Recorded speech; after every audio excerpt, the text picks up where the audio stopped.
Hey, friendo, Steve here. And Larson. And welcome back to Going In Raw, the only pro wrestling podcast you need to be listening to right here at youtube.com/Steven Larson.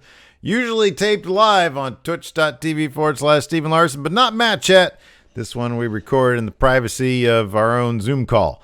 And this is, of course, the show where we take the questions, the pertinent, burning questions that our Matt Chatters at $20 and up throw us, and we absorb it, regurgitate it, osmosis it. Well, you need to make clear this is $20 patrons, not like somebody walking down the street throwing $20 at us. They get their video question on the show. Would you deny that person? Well, right now I'm not taking money from anybody. Good point. Cash money, that is. Good point. And I don't really walk around much where people are walking as well. I'm practicing my social distancing like I'm supposed to. Okay, fair enough. Anyway, so it's $20 patrons. Yeah, $20 patrons. You can get your video question, your audio question if you have one, your text. We've never had just a straight up audio question before. Not that I recall. I don't think so. We've had a lot of questions, though. We got a lot more today. Let's. Who's up first, Larson? First, kind of got two similarly themed questions. Video from Matt Field, text from Dwayne Huff. Oh, I just spilled coffee everywhere. We'll run the video and we'll answer them both back to back. Hey, Stephen Larson, it's the British Bar Matt Field here, back with another Matt Chat question. When this pandemic ends and the world goes back to normal, obviously Vince has lost a lot of money with the XFL shutting down and losing money from live events, ticket sales, all that stuff. Do you think if the right offer was made by a large company such as maybe Disney, do you think he'll sell the WWE? Let me know what you think. Too sweet, hearty handshake. Thank you, Matt Field and Dwayne Huff. So Dwayne adds to Matt Field's question, would it be best if Vince sold the company to Disney or someone else, or is he too stubborn to do it? Steve, what do you think? Okay, so would it be best if he did for the product? Probably. We've seen what happens when a Disney, for example, gets their paws on a property like, for example, Marvel Comics. And yeah, I think that they'd have people in, number one, I don't know, man. I kind of feel like WWE just needs Vince to be gone, and then all woes will be cured. Maybe not. Maybe not. Maybe not. I don't know if all woes, but it might help. I think creatively speaking, you get some fresh eyes on a product. You get some people who, I don't know. Yeah, I do. I think it'd be better. I honestly do think it'd be better. So yeah, I do think that's the case. Will he sell? No, not a chance. Not a chance in hell. What the hell would Vince McMahon do?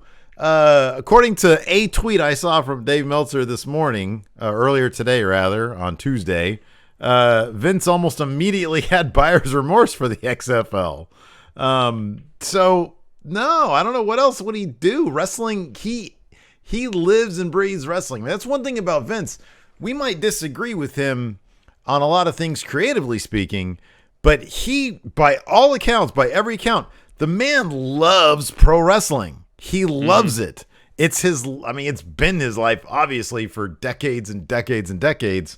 No, they could offer him $10 billion and he wouldn't sell, because what would he do with his life? No, he wouldn't.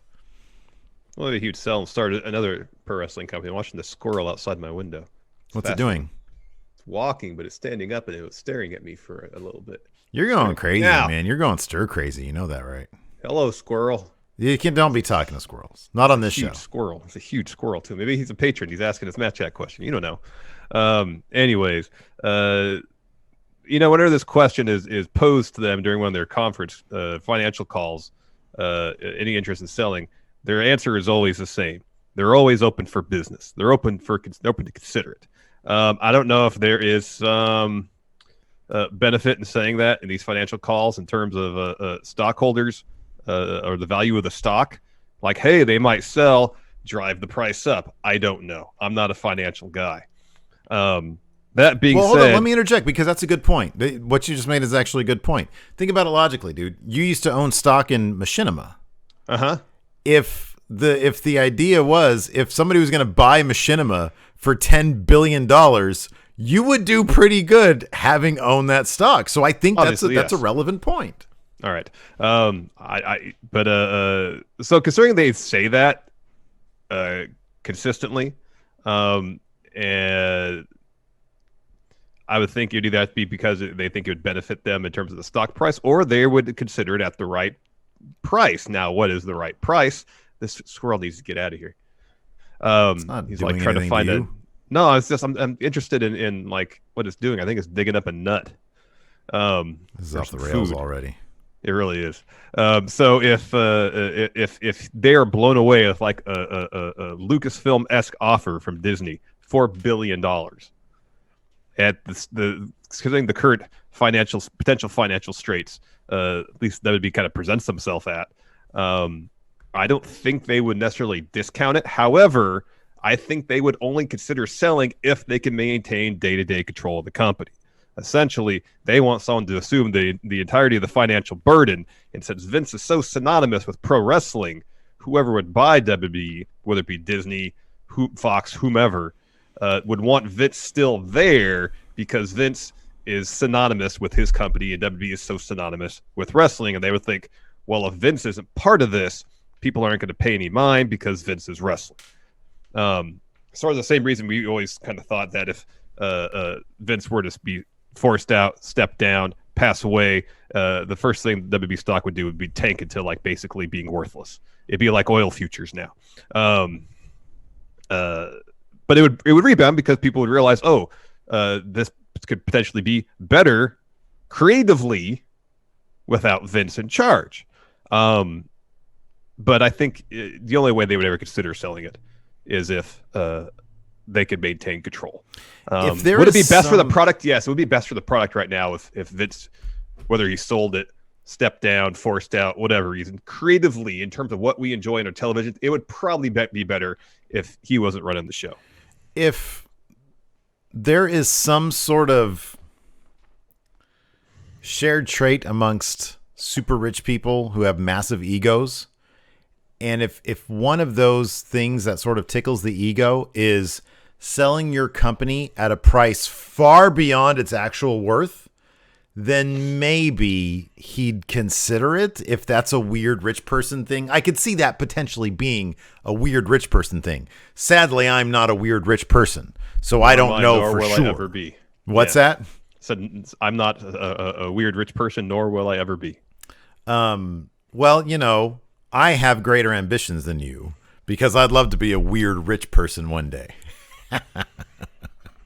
Not just some weird nut staring at a squirrel outside his room. Oh, the squirrel's moved on. Oh, okay. Somewhere we'll climb up by the trees over by our fence line. It's probably like this creep is staring at me like a weirdo. Well, I'm thinking the same thing about this damn squirrel that's here digging up his nut and then looking at me like I'm going to bound through this window here and try to steal his nut from him. I don't want his nut. I'm not going to take his nut. I don't know, man. I think you're a nut taker. I think you love taking that nut. Well, not from squirrels. Anyways, we got a question next from David Fishkin. Let's see what David Fishkin has to say. Hey, friendos. First time Matt chatter. David Fishkin here with my first ever video question. I was wondering if you think it's more likely that some of these superstars that were unfortunately released will come back sooner or later, or if they won't come back at all. Would love to hear your thoughts on it. Too sweet, hearty handshake. Too good, me brothers, and I'll see you later. Thank you, David. Thank you, David. Of the talent released, these are the names I could see maybe at some point making a return to WB. I could see Kurt Angle being brought back as a producer once the COVID thing runs its course. If WB thinks, okay, we're on better footing financially, even though they seem like they're on fine footing financially, they can bring him back as a producer. I would love to see Heath Slater go away for a couple of years, come back absolutely ripped, just jacked to the gills, and come back and have his Jinder/Drew run, just going out there and dominating. That would be great. Eric Rowan, I could see him coming back. Seemingly Heyman liked him. Maybe Vince liked him. I don't know. Someone seemed to like him because he was getting he was involved in the Daniel Bryan thing. He was, you know, he's been a multiple-time tag champion. Bischoff liked him so much he made another one. There you go. So I wouldn't be surprised if he comes back. And same with Lio Rush. I know his tenure in WWE was a bit tumultuous, but he seemed like once he came back from his like his last sabbatical, when he got the cruiserweight title in a great feud with Angel Garza. Dude's still super young, still has a ton of upside. So I don't see anybody necessarily coming back right away. Maybe with the exception of Eric Rowan, I would not be surprised if he came back within a matter of months. Everybody else down the line, yeah, maybe. One name that stands out to me that I think definitely will come back is Lio Rush.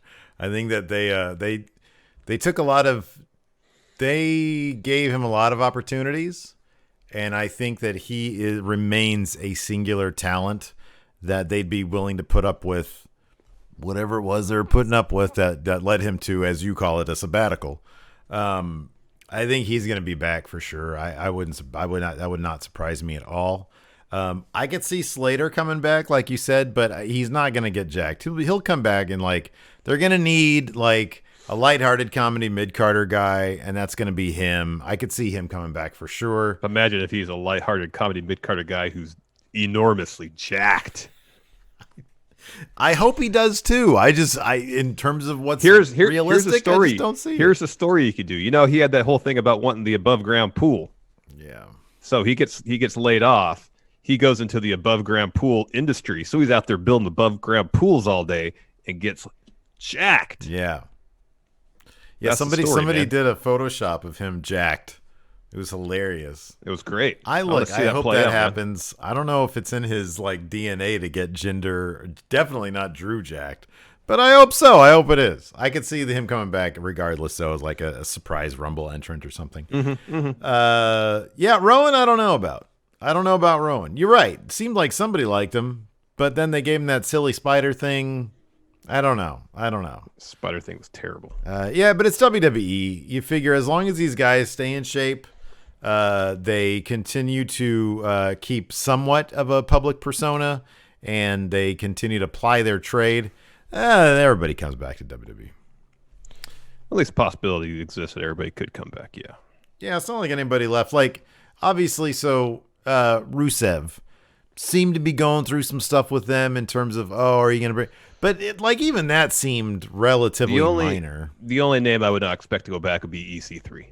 I think you're right about that. What would it take for him? It would take a pretty huge run in AEW to significantly make something of himself, and then huge assurances from the WWE. I don't know if your camera is frozen or if you're just sitting there. For a little while, your frozen camera looked like you were just sitting there pondering my question, but not blinking because you're a serial killer. I'm like Dexter Loomis. Hey, this is what it would take for EC3 to maybe come back to WWF or WWE. Vince would not have to be there anymore. You're probably right. Next, got a question from Christopher Ampersad. Happy 420, Stephen Larson. So my question is, the recently released wrestlers from WWE, which wrestlers would you guys pick to go to AEW, and which storyline should they build up to? What do you guys think? Thank you, Christopher. Go ahead, Steve. All right, man. Dude, so again, according to Dave Meltzer, EC3 is highly sought after even now. With his release from the WWE, he looks amazing. The guy's a terrific promo. He's a decent wrestler. You put him with Drake Maverick, and man, I think that AEW would love to have him. That's my number one pick that I want to see go to AEW. I think the biggest shoe-in to go to AEW is, of course, Zack Ryder. Cody Rhodes literally wrote a book on Instagram talking this guy up. There is not a chance Matt Cardonis is not going to go to AEW. That's going to happen. Obviously, the Young Bucks, Kenny Omega, they're all former colleagues of the Good Brothers, Gallows and Anderson. Don't know if they're going to go to Japan or AEW or maybe do a little bit of both. But I could see that being the case. seemingly Anderson really wants to go to back to Japan though. So yeah, I could see that happening. So I'd like to see. Also, AEW is just, there's so many great tag teams there. Who wouldn't want to see Gallows and Anderson taking on, for example, Alex Silver and John Reynolds, Evil Uno and Stu Grayson. The Hybrid 2. I was going to say the Hybrid 2, exactly. 8 and 9. There you go. Who wouldn't want to see those dream matchups? I personally, number one on my list is Miro. Miro.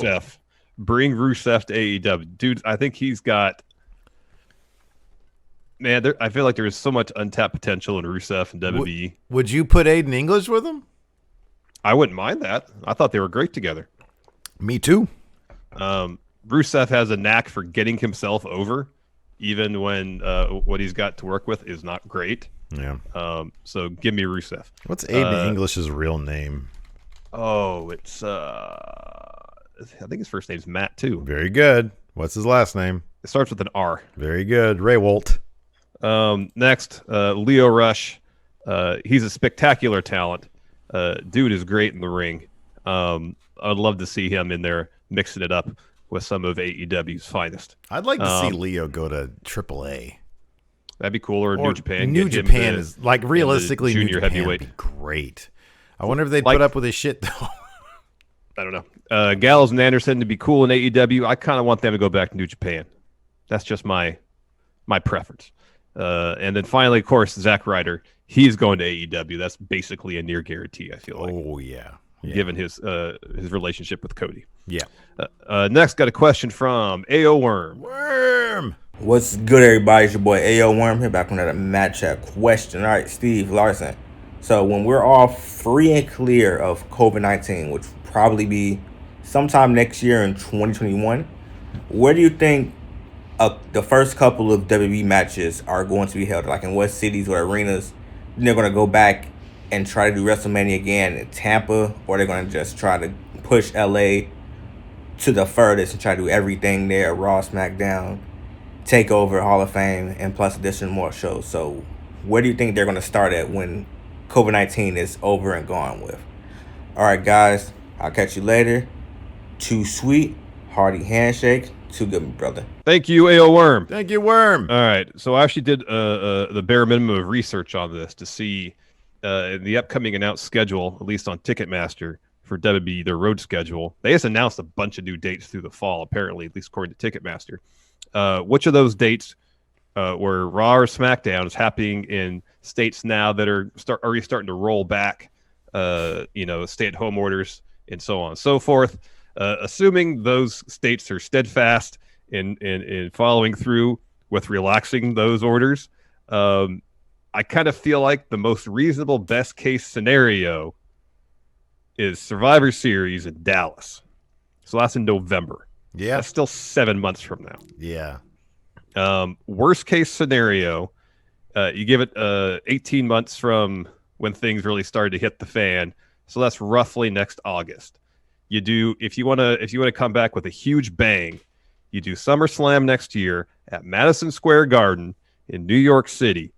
If you really want to do it with like make it a huge event, like WWE is back in front of fans, back where it all started for them, Madison Square Garden, SummerSlam 2021. But between now and then, like there's shows in like Florida, Texas, Georgia, not any Raws or SmackDowns that I could see.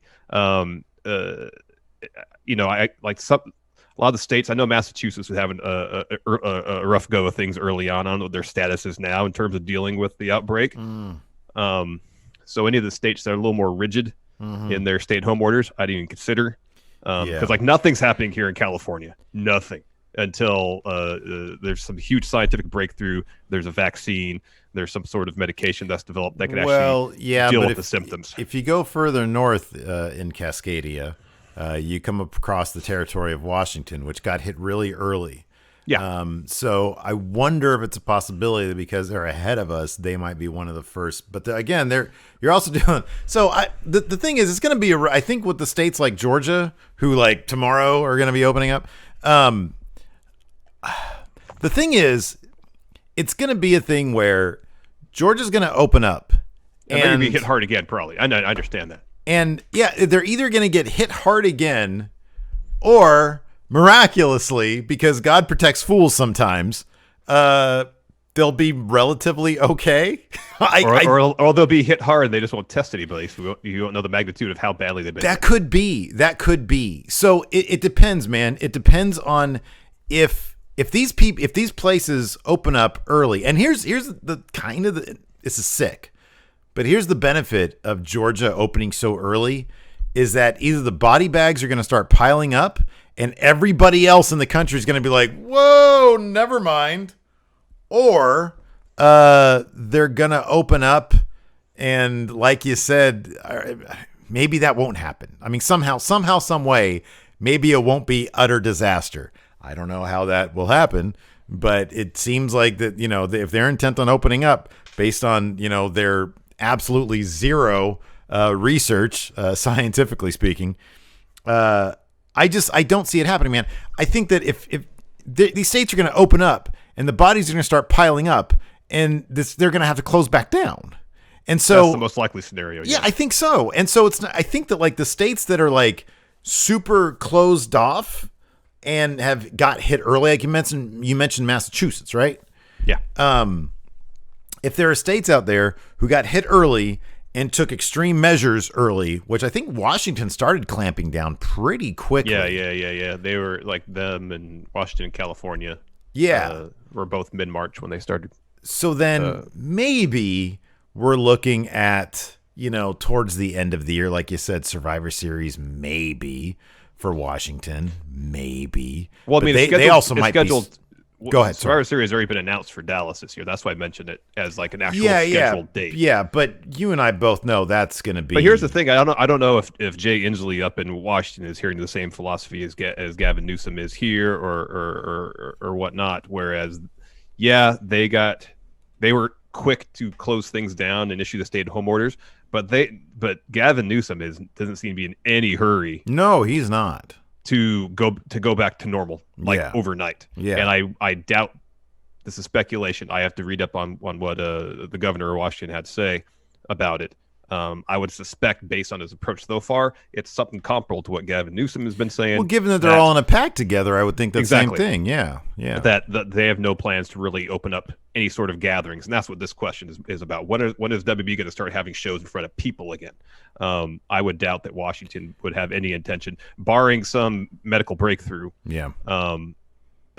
Anytime this year. Now, here's one place where I do sort of, and I think what you were saying is this is how they should approach it as opposed to how they probably will. If they are 3 months out from the latest big pay-per-view and they have a green light, you better damn well be sure they'll whatever Raw or SmackDown is next on the horizon in terms of, hey, we've been given the green light. Oh, what's next? Raw on Monday? We're going there. They're not going to wait for a major pay-per-view or even a pay-per-view to do this. The second they can get in front of fans, they're going to get in front of fans, and they'll make that episode the big thing. They will, and that's why I said I went through the schedule to check to see if any of the upcoming Raw scheduled line up with states that are either already a little more relaxed about their stay-at-home orders or soon to be. Yeah. And assuming a best case scenario happens in those particular states, or if they just say to hell with it, we're going to just plow on through and just go ahead with business as usual. That Survivor Series in Dallas was like the first major show, first televised show in one of those markets, one of those states on the docket that was listed on Ticketmaster. Yeah. That's why I chose that one. If there was a Raw in Houston 3 weeks prior, I would have put that on there. So. Yeah. Well, no, the answers that I wrote down are the real ones. SummerSlam 2020 in a VFW in Ackworth, Georgia, with in front of 300 people. That's what they're going to do. Worst case, it'll never happen. The worst case is literally we're going to all just end up in a wasteland. WrestleMania in the Thunderdome 2054. I'm not talking about I'm talking about the Thunderdome from the Mad Max movies. Yeah, the actual literal Thunderdome. Is there is there a stadium that calls himself Thunderdome these days? Oh, like a nickname? Yeah. I don't know. There's a Silverdome. Yeah, that's that. Well, there was. Superdome. They tore down the Silverdome. That's Why no wouldn't more. somebody call it the Thunderdome? I don't know. That'd be cool. Next up, we got a video question from Rich the Smash Bro. Let's see what this guy has to say this time. Steve and Larson, Rich here on another crappy day here in quarantine, but with the Money in the Bank season coming up, here's a pretty easy one. Who's your most memorable Money in the Bank win, and who is your least? Obviously, we're talking about when they won the briefcase and when they cashed it in. I gotta go with Dolph. Hate the guy or dislike him. You can't deny that he didn't deserve it at the time, and the pop he got from the crowd still gives me chills. The most undeserving was Jack Swagger. I mean, let's be real. The guy sucked, didn't deserve the title, and they put him with a white racist supremacist. So, and as far as the women go so far, the best has been Bliss, but they've only had a few. But nonetheless, let me know what you think, friendos. Bye. Thank you, Rich. Thank you, Rich. Go ahead, Steve. So I kind of feel like the most memorable one is just like the last one that happened, the Brock Lesnar one. I thought it was, again, I'm not sure if you're frozen or if that's your actual look. It was clearly he's the highest profile guy ever to have won Money in the Bank. And I forget, was he listed in the betting odds as having been the favorite to win that thing? I don't believe so because he inserted himself into the match. I thought it was it was a super surprise thing. It was, yeah. And yeah, it was shocking, that image of him standing up there, and then everybody on Twitter, I'm canceling my account. Ooh. Yeah, sitting up that ladder laughing. Yeah, I would think that, and then all the stuff that he did with the boombox briefcase, I would think that's the most memorable. The least memorable, I guess, is Mr. Anderson. I don't even remember that match. I'll be honest, I don't remember a lot of the matches. But, I mean, given that he turded his away, I would say that was probably the least memorable. The biggest fart of a briefcase win. Well, it was Edge who made his win memorable, not so much Mr. Kennedy. Most memorable, at least in my estimation, I think Rich is right on this one. Dolph, when he won, that was when he was on his ascent. The crowd was really behind him. He got that win. The place blew up. And it was pretty cool. I remember watching that one. The least memorable is Bronze. Wow, did they mess that up?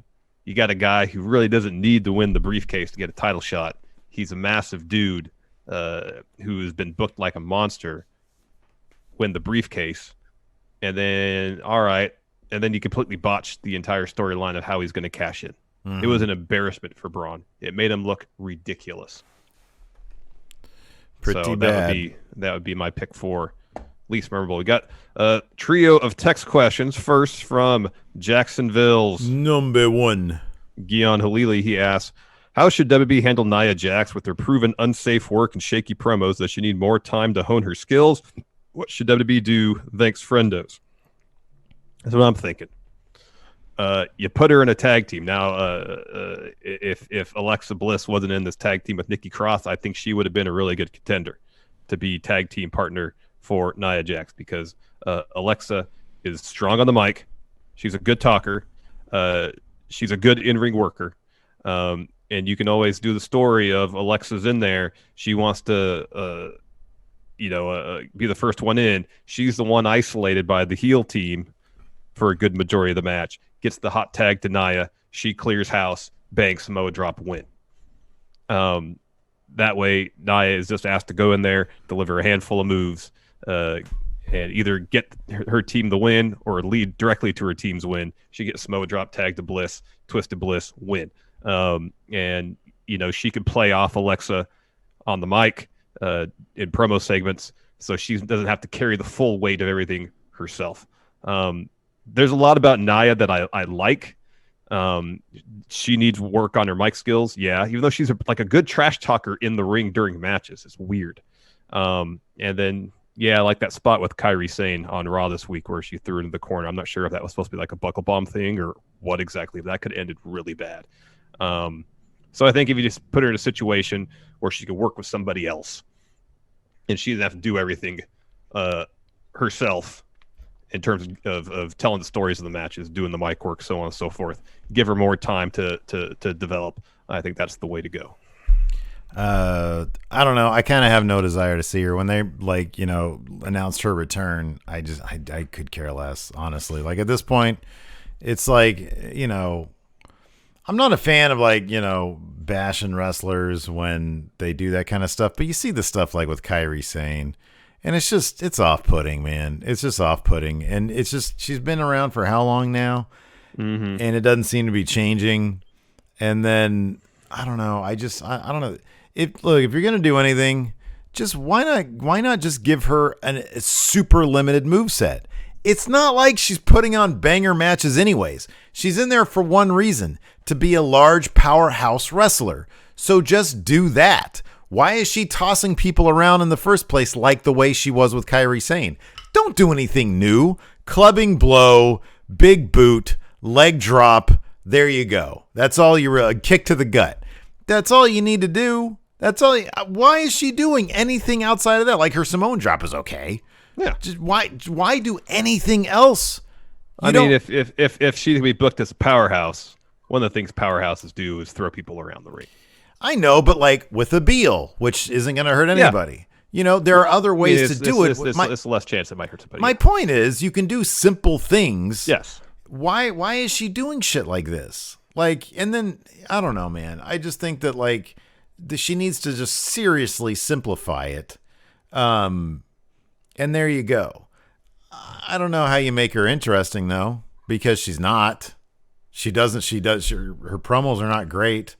She does look like a monster. She looks like a big threatening physical person. I'll give her that much. She ain't interesting besides that. She's never been in an interesting story. So I don't know what you do with that. Do the same thing with her they do with Goldberg. He doesn't do moves. He comes out and he does one thing, a spear, and then maybe he can get up a suplex, aka jackhammer. Mm-hmm. Do the same thing with her. It works with him. Who cares? I'm not sure it works with him these days anymore, though. They still do it. I know. Next, another text question from Chris Carlin, a debuting match chatter. Welcome, Chris. Welcome, Chris. He asked, when everything returns to normal, how will WWE be viewed in the mainstream after the past week, considering they have already been reported on by the BBC in the United Kingdom about being essential? Essential. They've always been considered carny. They're gonna be. You can doll it up with as much corporate speak as you want. You can, put people. You can put Stephanie in a business suit and have her say all the corporate lingo. They're still carnies, and I don't think the perception is going to change. This is not surprising. This is not shocking at all. Like how they've been doing this stuff. And when all is said and done, it doesn't matter. Nobody's going to think of them any differently. What are they going to go back and say? Did people stop watching? Did their perception change when, they were allowing wrestlers to take these nasty chair shots to the head? Like a while after people kind of knew that CTE was a thing. I mean, maybe not technically, but they knew that was not good for you. Their wellness policy was a joke until Benoit happened. So it's just another day in the life. It's just another day in the life of WWE. Nobody's going to change how they feel about WWE. Mm-hmm. I was reading a lot of the mainstream coverage of WWE being deemed an essential business. Yeah. And while it wasn't universal, many outlets fell into the same pattern that historically they have, and that being utterly dismissive of WWE as any sort of legitimate entertainment brand. Yeah. They're generally viewed by most mainstream outlets as you mentioned, a carny operation, and treated as such. This is just how, I'm not saying that's fair.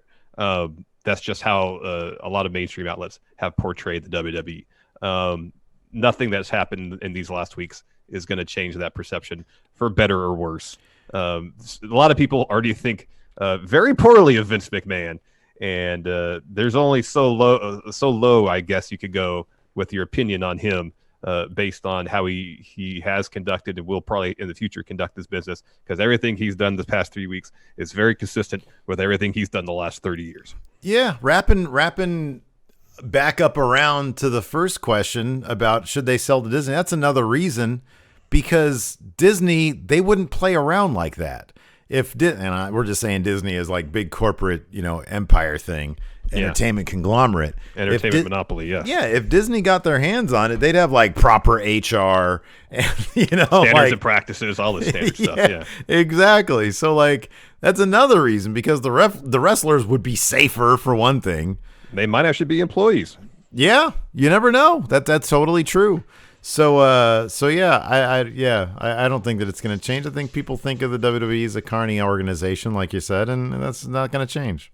Yep, I don't think that's going to change, at least as long as Vince is in charge. Final text question from Luis Ariza says he's got 2 questions for us. Suck it.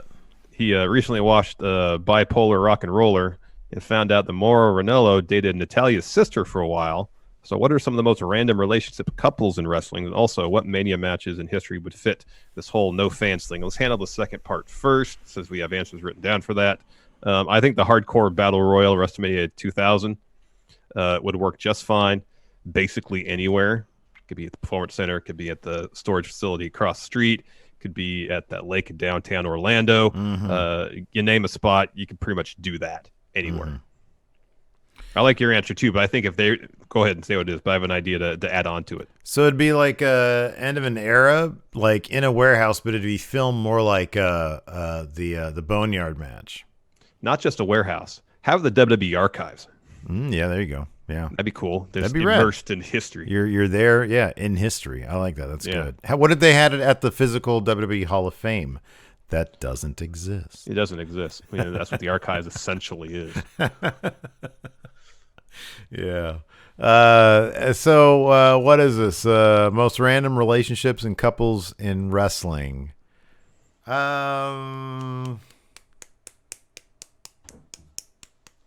Sean Spears and Peyton Royce. He's kind of a goober, and she's like super hot. Chelsea Green and Zack Ryder. Like he's like a giant. He seems like he's just a giant child. But he's a very good looking guy. He's probably hilarious. Yeah, he's a handsome dude, yeah. And she's really funny. So I think it does sort of fit. I'm just sort of thinking of other. You know, it's weird. Didn't CM Punk has dated a lot of people. Was Maria Kanellis one of them? That I don't know. I'm pretty sure. I think Lita was. Yes, Lita was. I think he's got a sort of a list of exes that's kind of on the interest. Yeah, it looks like he may have. Yeah, Maria Kanellis. There you go. Okay, all right. Thought I remembered that. I mean, it's not particularly weird, but yeah, I don't know. I'm trying to think of others.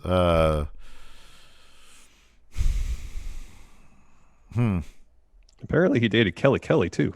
Not surprising. I mean, the thing about CM Punk is that he's like a super clever guy. Yeah. And girls like that.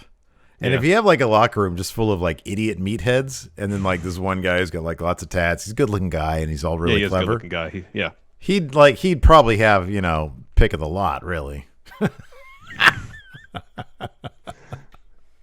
Damian Priest and his women. That's a weird relationship. Oh gosh.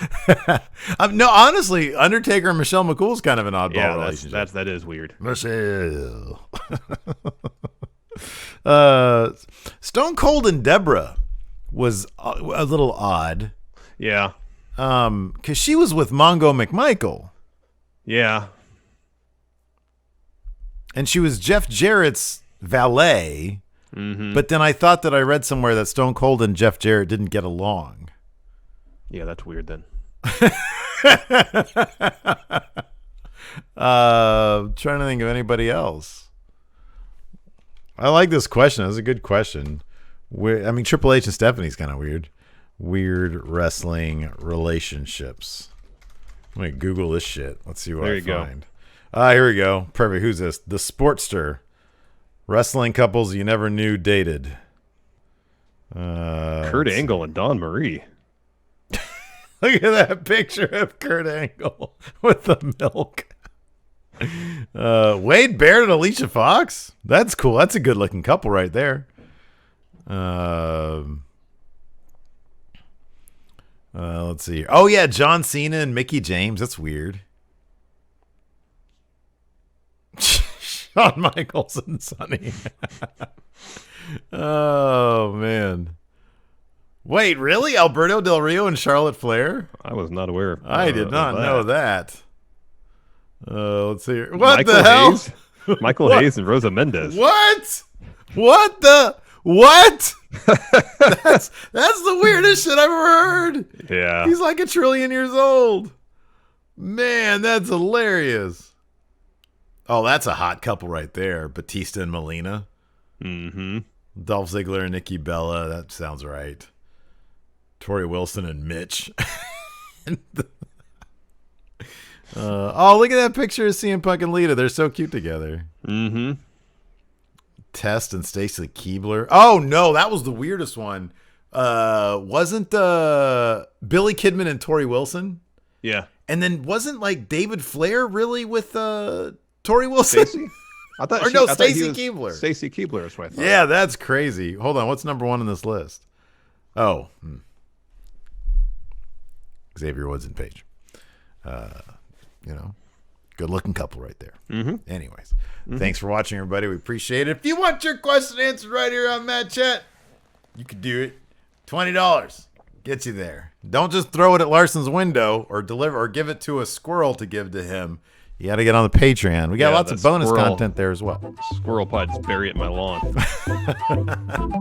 Anyways, thanks for watching. Till next time, we'll talk to you later. Goodbye.